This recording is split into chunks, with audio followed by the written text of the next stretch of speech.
Hi, I'm Ben Mankiewicz. Thanks for joining us on TCM for more movies starring Louis Hayward, a theatrically trained actor who'd been a protege of Noel Coward.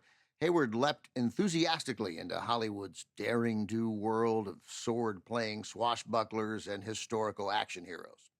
Hayward never quite reached the heights of Errol Flynn or Tyrone Power, but his A-list charm and unsurpassed fencing skills elevated many of his B pictures, turning his films into rousing adventures. Up next, Hayward stars as the title character in another adventure. From Columbia Pictures in 1952, directed by Ralph Murphy, Captain Pirate. Captain Pirate, not only an affront to syntax, but to titles, especially considering the title of the 1931 Raphael Sabatini novel the movie is based on, Captain Blood Returns, a sequel to Sabatini's novel Captain Blood. You'd think maybe Columbia was trying not to have its film unfavorably compared to Warner Brothers' 1935 film, Captain Blood, starring the screen's definitive sword-fighting pirate, Errol Flynn. However, just 2 years earlier, Hayward had starred in Fortunes of Captain Blood for Columbia, and this movie is a sequel to that film.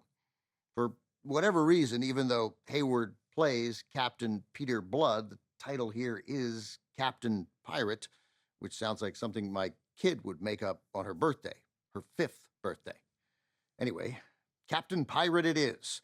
In this 1952 sequel, Captain Blood, has been pardoned and is living quietly in the West Indies, practicing medicine and planning his wedding to the damsel in distress he rescued in the previous film, once again played by Patricia Medina. But in this story, she must rescue him. The screenplay for Captain Pirate came from Robert Libet, Frank Burt, and John Meredith Lucas. In one of those Hollywood twists of family ties, Lucas was the adopted son of Michael Curtiz, who directed the aforementioned 1935 version of Captain Blood for Warner Brothers, starring Errol Flynn. This one is from 1952, matey, also with John Sutton and Charles Irwin. Captain Pirate.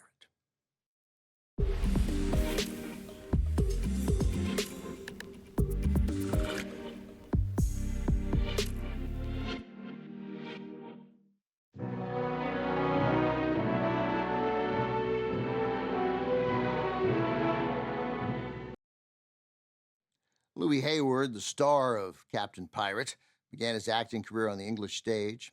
After becoming a protege of Noel Coward, Hayward eventually made his way to Broadway in 1935 to appear in a Coward play with America's premier theatrical couple, Alfred Lunt and Lynn Fontanne. Despite its stellar credentials, the play was a flop, closing after 6 weeks, but it proved to be a great showcase for Hayward, who soon found himself on his way to Hollywood with an MGM contract. While playing a supporting role in the 1936 Warner Brothers epic Anthony Adverse, Hayward displayed impressive fencing skills on top of his charming manner and his obvious good looks. By 1939, he was starring in his first sword-fighting adventure, The Man in the Iron Mask.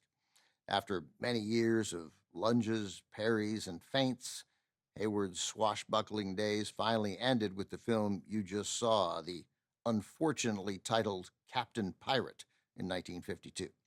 That same year, Hayward made his television acting debut. By the mid-50s, TV had become his main career focus. Coming up, Louis Hayward brings the gentleman adventurer Simon Templar to the screen for the first time in 1938. The Saint in New York is next on TCM. Next on TCM, The Saint in New York. Then repeat performance. And later, Duffy of San Quentin. Louis Hayward does Hard Time tonight.